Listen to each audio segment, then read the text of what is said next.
Ken Abante po from People's Budget Coalition. On your question, Mr. Chair, and Kong Tinio, about what percentage of the budget is currently digitized, we've actually conducted a study of the big numbers of the data. So for example, ang sa budget data po from the Department of Budget and Management, yung total appropriations uploaded sa DBM website from 2010 to 2025 is around 55.8 trillion pesos. It's hard to do line item comparisons po dahil officially only 50 to 60% of the budget is subject to procurement, yung iba salaries, pension, and debt. That's 20 to 30%. When we look at awarded contracts, that's around 20 to 30% of the total appropriations.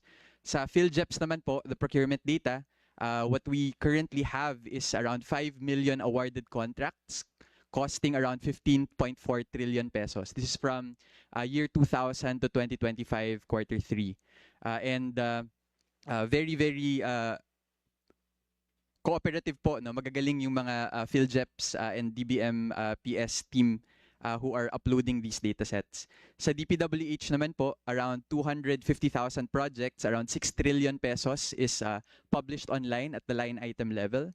Project Dime has yung minimension po kanina ni Yusek Sasa, around 740 billion pesos, around more than 12,000 infrastructure projects uploaded in this website.